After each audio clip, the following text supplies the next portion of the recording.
Hello and welcome to Just One More Watch. Welcome today to my review of a watch from an entire Casio line nobody talks about. Hang on, I'm getting a feeling of deja vu here. Hello and welcome to Just One More Watch.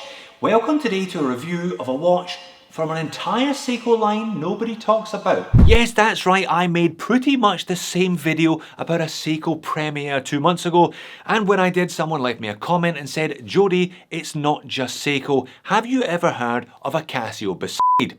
And I said, Casio Beside? What the fuck is that? And I bought one, and here we are. Let's play the same game then. Raise your hand and keep it raised if you have heard of a range of watches by Casio. We will start nice and easy with G-Shock. I'll bet that a fair number of people have not only heard of G-Shock, but have several of them in their collections. Edifice. My hand's still up for sure. Value packed chronos and analog three-handers mostly. Pro-Trek, again, pretty easy, lots of big, chunky, outdoors ABC style watches, although I must admit I haven't actually bought a Pro-Trek yet myself. But what about Beside? Actually, Beside. I mean, I love Casio, but what were they thinking there? Beside what? Beside your wrist? Beside yourself with joy at having bought one? Beside the point, more like. So over to eBay I went and I duly picked up a Beside, and you know what? It is one of the oddest watches I have ever seen. Let's flip the camera and have a look at it. Okay, so I'm not actually going to give this one the full review treatment today. I mean, I didn't actually buy it thinking it was going to be a fabulous watch, which is just as well because it's not a fabulous watch. I bought it to have a look at an example of this Casio Beside range and try to work out why that range actually exists. I'm still not sure I'm any closer in that regard, to be honest. I mean, I spoke to my contact at Casio Australia, the importers of Casio to Australia, and I asked him if he had heard of the Casio Beside range. He said he'd heard of them, but he hadn't actually seen one in the flesh because they didn't import them to Australia. He suggested that it was a sub-brand for emerging markets, but that doesn't quite correlate with my own findings because I bought this one from America and they're available in New Zealand.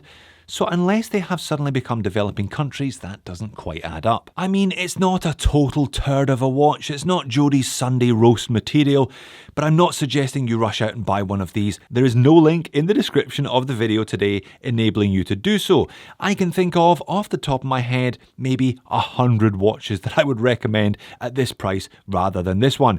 Dozens of them are Casios, plus any Seiko you can find, and pretty much everything by Citizen under $100 as well, quite frankly. Talking of price, this is what I paid. I bought it on eBay and it didn't even come with a box for that money. It'll be straight to the drawer of shame for this one after the review. So those are the dimensions and specifications on the left of the screen if anyone is interested, but like I said, I don't think you should be interested in this one. Casio make thousands and thousands and thousands of watches, and I've said this before, they simply can't all be good. That would be an utter impossibility. They have to make some boring ones, they have to make some dull ones, they have to make some average ones in there somewhere, and this Beside is all of the above. The specifications are thoroughly run-of-the-mill with mineral crystal, 50 meters of water resistance, hollow end links, no micro adjusts, a cheap press clasp. In fact, it is a super cheap press clasp. The only three really interesting things about this watch are the fact that it has a screw-down case back, which is slightly odd. I was expecting a press-on one for this money and for that level of water resistance. The loom is actually pretty decent. I will give it that. The loom is actually pretty decent. I assume that this is Casio's Neo Bright. I've had good results with Neo Bright from a number of my Oceanus and other analog Casio models, and it is surprisingly strong on this Beside. And the third interesting thing is the fact that they've chosen to put the chronograph subdials where they have chosen to put the chronograph subdials. Again, it's just weird though. With a quartz module, you have far more flexibility than with a mechanical as to how you arrange the movement, where you put the sub-registers, etc. And they've done something I've never seen before by putting three subdials, three very small subdials, all in a row between the indices at 7 and 5. I mean, it's not a particularly big watch to begin with, so the tiny subdial arrangement is actually quite difficult to read, which does rather beg the question, why bother with them at all? To give it a little bit of credit, the dial actually has some complexity about it, with concentric circles around the outer edge and more circles within each of those subdials.